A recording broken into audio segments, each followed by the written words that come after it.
आज देश के अंदर एक बड़ी बहस छिड़ चुकी है। बाबा रामदेव की गलती सिर्फ इतनी है कि उन्होंने इस देश के अंदर घर घर में योग को पहुंचाने का काम किया है। उन्होंने घर घर में आरोग्य को पहुंचाने का काम किया है। इस पेंट को लगाने से घर में बैक्टीरिया नहीं आता। इस देश के अंदर बड़े बड़े प्लाईवुड बेचने वाली कंपनियां आईएमए का ठप्पा लगाकर बेच रही हैं कि ये प्लाईवुड लगाने से घर के अंदर जो है कीट पतंगे और बैक्टीरिया नहीं आते। तो क्या सुप्रीम कोर्ट को उसका संज्ञान नहीं लेना चाहिए? टीवी पर ऐड आते हैं कि आपके बच्चे की हाइट नहीं बढ़ रही, फलाना वीटा 2 चम्मच डाल के पिला दो, आपके बच्चे की हाइट बढ़ जाएगी। तो एक दो नहीं, हजारों लाखों की तादाद में जो भ्रामक विज्ञापन प्राइम टाइम पर देश में दिखाए जा रहे हैं, क्या इस देश के मीलॉर्ड उसके ऊपर संज्ञान लेंगे कि नहीं? पतंजलि के अंदर आधुनिक परीक्षण शालाएं बनाई हैं, उनके ऊपर रिसर्च हो रहा है, उनके रिसर्च पेपर हैं और वो तमाम डेटाबेस उपलब्ध है। बाबा रामदेव के इस देश में होने से किसका नुकसान हुआ है? जमीन पर सोने वाला एक योगी आज जो है 30,000 करोड़ का एक इतना बड़ा एक बिजनेस, एक स्वदेशी का बिजनेस मॉडल खड़ा कर सकता है।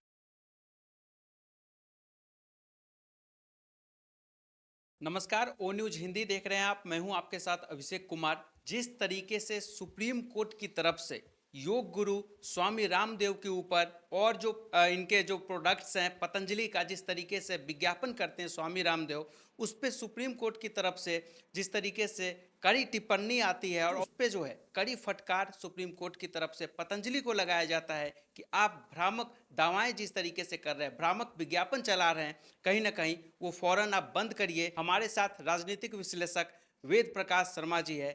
हम सर से जानते हैं कि आखिर जो है सुप्रीम कोर्ट की तरफ से ये जो कड़ी फटकार पतंजलि को और योग गुरु स्वामी रामदेव को जो लगाई गई है, आखिर वो कितना जायज है, कैसे देखते हैं इसे? मैं आपके चैनल के माध्यम से पूरे देश को सूचित करना चाहता हूं कि विश्व में आयुर्वेद तब था जब इस विश्व में WHO नहीं था, जब इस देश में IMA नहीं था, ईसा नहीं था, मूसा नहीं था। बाबा रामदेव भगवा की जगह यदि कोट पैंट और टाई लगा के किसी कंपनी के CEO होते तो आज उनके बड़े बड़े यूनिवर्सिटीज़ में उनके लेक्चर हो रहे होते और उनको नोबल से लेकर पता नहीं कौन कौन से पुरस्कार से नवाज दिया जाता। बाबा रामदेव की गलती सिर्फ इतनी है कि उन्होंने इस देश के अंदर घर घर में योग को पहुंचाने का काम किया है। उन्होंने घर घर में आरोग्य को पहुंचाने का काम किया है। ये न्यायपालिका का स्वतः संज्ञान लेने का निर्णय है कि क्या कोई कोल्ड ड्रिंक पी के एक पहाड़ी से दूसरी पहाड़ी पर कोई व्यक्ति जंप लगा सकता है? क्या कोई क्रीम लगा के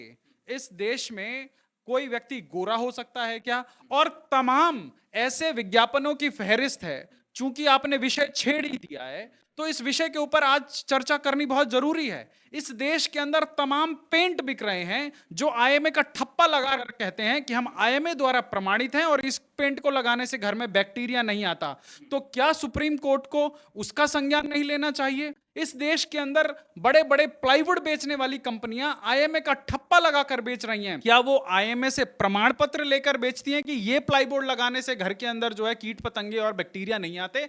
तो आज देश के अंदर एक बड़ी बहस छिड़ चुकी है और बहस यूं छिड़ चुकी है कि क्या बाबा रामदेव को बलि का बकरा नहीं बनाया जा रहा। अब बात करते हैं कि बाबा रामदेव के पीछे कौन सी लॉबी पड़ी है। देखिए, कोर्ट का अपनी जगह सम्मान है और कोर्ट की कार्रवाई चलती रहेगी। कोर्ट ने प्रशांत भूषण जैसे बड़े बड़े लोगों को कंटेम्प्ट ऑफ कोर्ट में 1 रुपए में भी माफी दे दी थी। तो अब देखना यह लाजमी होगा कि कोर्ट बाबा रामदेव के ऊपर कितना बड़ा दिल दिखाती है। कोर्ट ने जो है अरविंद केजरीवाल जैसे भ्रष्ट नेताओं की माफी स्वीकारी है जब वो झूठे आरोप लगाकर निकल जाते थे और फिर जो है जाकर माफियां मांगते थे। यहां एक सन्यासी पूरे देश के अंदर पिछले 2 दशकों से जो है योग और आरोग्य की एक नई लहर लेके चल पड़ा है। आप सोचिए, बाबा रामदेव के इस देश में होने से किसका नुकसान हुआ है?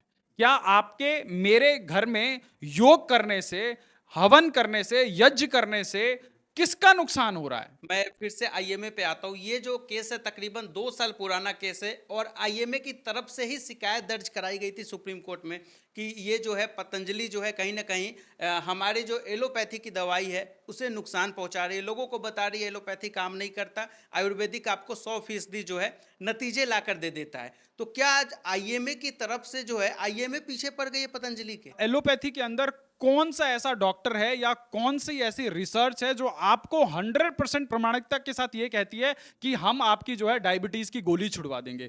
कौन कहता है कि हम आपकी हाइपरटेंशन, BP की दवाई छुड़वा देंगे?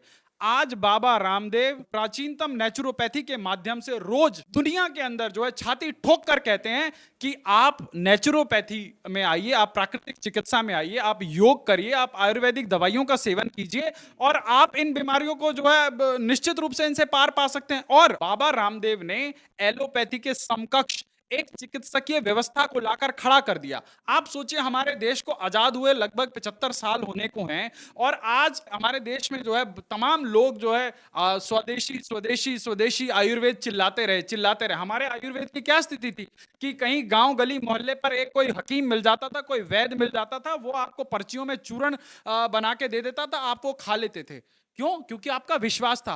परंतु आयुर्वेद को और योग को संगठित करने का जो काम, जो ऐतिहासिक काम किया, तो वो स्वामी रामदेव और आचार्य बालकृष्ण ने किया। आज पतंजलि में जो है सैकड़ों किस्म की जो है दवाइयां मिलती हैं, उनका बकायदा परीक्षण होता है, उनके परीक्षण के साथ उनके रिसर्च पेपर हैं, उनके प्रमाणित रिसर्च पेपर हैं। मैं आपको बताऊं, पतंजलि रिसर्च फाउंडेशन ने एक ऐसा काम किया है आचार्य बालकृष्ण जी के नेतृत्व में, जिसमें जो वर्ल्ड की सबसे बड़ी एक बॉटनिकल लैब है।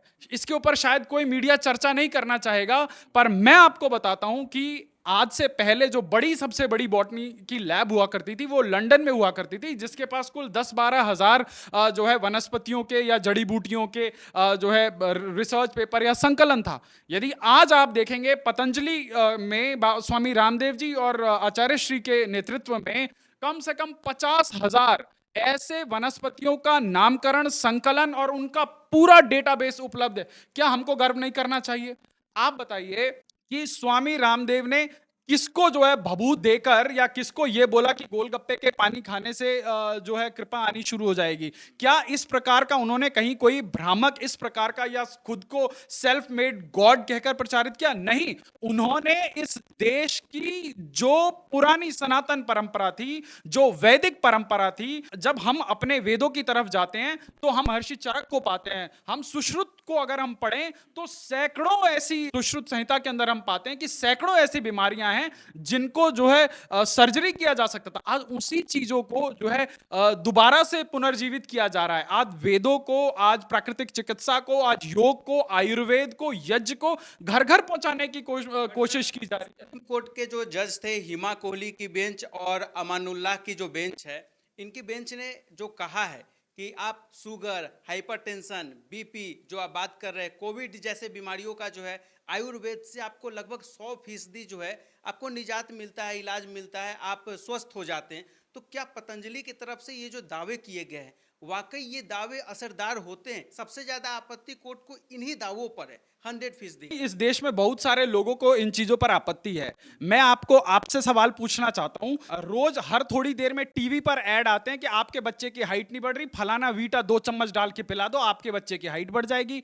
आपके कमर में दर्द है, आप जरा सा वो लेकर वो मलहम उन कमर पे लगा लो, आपका जिंदगी भर का कमर का दर्द ठीक हो जाएगा। मैं आपके चैनल के माध्यम से पूछना चाहता हूं, जो ये तमाम हजारों, एक दो नहीं, हजारों लाखों की तादाद में जो भ्रामक विज्ञापन प्राइम टाइम पर देश में दिखाए जा रहे हैं, क्या इस देश के मीलॉर्ड उसके ऊपर संज्ञान लेंगे कि नहीं? आज इस देश के अंदर खुले में एक बहुत बड़ी जॉनसन एंड जॉनसन करके कंपनी है, उसके ऊपर कई 100 करोड़ का पेनल्टी है, वो अमेरिका के अंदर लगी। अभी कुछ दिनों पहले एक कंपनी है जो दूध बेचती है, जो बच्चों के लिए दूध बेचती है, उसका यह बताया जा रहा है कि अमेरिका में जो प्रोडक्ट बेचा जाता है और जो भारत में प्रोडक्ट बेचा जाता है, भारत में बेचे जाने वाले प्रोडक्ट में कई मात्रा में शुगर है। आप सोचिए, एक दूध पीते बच्चे को आप इस लेवल का शुगर इनटेक दे रहे हैं, तो क्या ये सही है? आप छोड़िए, आप कोक को उठा लीजिए। इस देश के अंदर जो है गली मोहल्लों में ठंडा मतलब कोका कोला की एड की से इस देश के अंदर कोक बिकती है। क्या इस देश के तमाम जो लोग आज स्वतः संज्ञान ले रहे हैं, वो लोग इन जो है केमिकल युक्त पेय पदार्थों के ऊपर कभी संज्ञान लेते हैं? क्यों? क्योंकि इनका संगठित बाजार कई 100 करोड़ों का, कई हजार करोड़ों का है। पर आपको जानकर हैरानी होगी कि अमेरिका में बिकने वाला वही प्रोडक्ट अलग कॉम्पोजिशन, अलग स्वाद के साथ बेचा जा रहा है, और भारत में बेचे जाने वाला वही प्रोडक्ट जो है अलग जो है कॉम्पोजिशंस के साथ बेचा जा रहा है। पहाड़ों से कूद जाइए आप कोल्ड ड्रिंक पीकर, ग्लो एंड लवली जो ब्लैक लाइव्स मैटर के बाद फिर उसका फेयर एंड लवली का नाम चेंज किया जाता है, क्या वाकई इन सब चीज़ों से भी आदमी गोरा होता है? और अगर नहीं होता है तो क्या न्यायालय को इनके ऊपर भी इस तरीके की उचित कार्रवाई नहीं करनी चाहिए? स्वामी रामदेव ने गुरुकुल परंपरा को, सनातन परंपरा को, आयुर्वेद परंपरा को जो है पुनर्जीवित करने का काम किया है। और उन्होंने, और ये ऐसे ही नहीं कि स्वामी रामदेव ने कह दिया और हो गया। मैं आपकी जानकारी के लिए बता दूं कि जो मीलॉर्ड चैम्बर के अंदर बैठकर आज फैसले सुना रहे हैं या इसके ऊपर चर्चा परिचर्चा होती है, वो भी सुबह सुबह उठकर जो है 5 बजे योगा करते हैं। उनके घर में भी योगा ट्रेनर आता है, वो लोग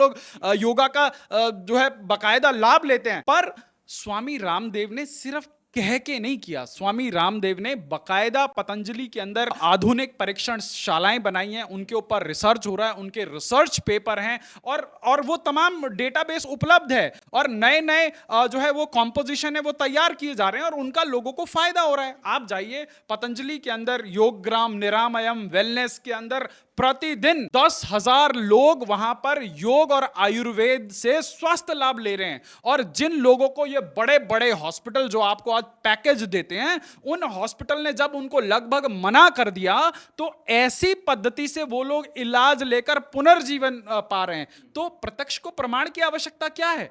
ठीक है, इस देश के अंदर जो कानूनी व्यवस्था है, जो सच है, उसको सदैव संघर्ष करने की आवश्यकता पड़ी है। और स्वामी रामदेव जी और आचार्य बालकृष्ण जी पहले भी संघर्ष करते आए थे, आज भी संघर्ष करते आए हैं, पर उनके संघर्ष का परिणाम आज देश के अंदर यह देखने को मिल रहा है कि आज गली गली में, पार्कों में देश की राज्य सरकारें योग बोर्ड बना रही हैं। गली गली के अंदर योग का प्रचार हो रहा है, लोग योग कर रहे हैं, आयुर्वेद के माध्यम से लोग जो है आरोग्य को पा रहे हैं। जो एक ट्रेडिशन चलाया गया, आप सुबह सुबह उठकर, चाहे वो बड़े जज साहब हो या देश का आम नागरिक हो, कोई भी सुबह सुबह योगा करता है, तो इस पे तारीफ भी की गई है न्यायालय की तरफ से। कहा गया आपने बहुत एक अच्छा ट्रेडिशन चलाया, एक अच्छा काम किया है। लेकिन अब उसी की आड़ में दूसरी तरफ जो है, इन्हें अब अदालत पहुंचने तक का नोटिस जारी कर दिया गया है। स्वामी रामदेव के साथ साथ आचार्य बालकृष्णन को भी जो है अब अदालत में पेश होना होगा। बताया गया कि आपको पहले नोटिस दिया जाता है, इसके बावजूद आप नहीं पहुंचते तो अब जो है आपको अदालत पहुंचना होगा। तो क्या अब पतंजलि की सोर जा रही है, माफीनामा भी पतंजलि की तरफ से आता है? सर, स्वामी जी आपने देखा कि हर हियरिंग पे कोर्ट पे हैं और उन्होंने जो है बिना शर्त माफ़ी भी मांगी है। परंतु आज जो देश के अंदर एक अभूतपूर्व जागरण हुआ है, उसके अगर कहीं रोल मॉडल हैं तो निश्चित रूप में स्वामी रामदेव हैं। और उन्होंने इस देश के अंदर एक चीज प्रमाणित करके रख दी कि एक भगवा वस्त्र, गेरुआ वस्त्र पहनकर, खड़ाऊं पहनकर जमीन पर सोने वाला एक योगी आज जो है 30,000 करोड़ का एक इतना बड़ा एक बिजनेस, एक स्वदेशी का बिजनेस मॉडल खड़ा कर सकता है। आप सोचिए, एक धोती और एक चादर ओढ़ने वाले व्यक्ति ने वो जो बड़ी बड़ी कंपनियां दांत ब्रश करने से कैल्शियम बढ़ने का दावा करती थी, किसी कोर्ट ने इसके ऊपर संज्ञान लिया हो? जब आप कई वर्ष पहले आप सुनते होंगे कि फलाने पेस्ट से पेस्ट करने से दांतों में कैल्शियम बढ़ता है, क्या ऐसा संभव है? ऐसी कंपनियों को स्वामी रामदेव ने आज वेद शक्ति के नाम पर जो है कोलगेट बनाकर बेचने को मजबूर कर दिया है।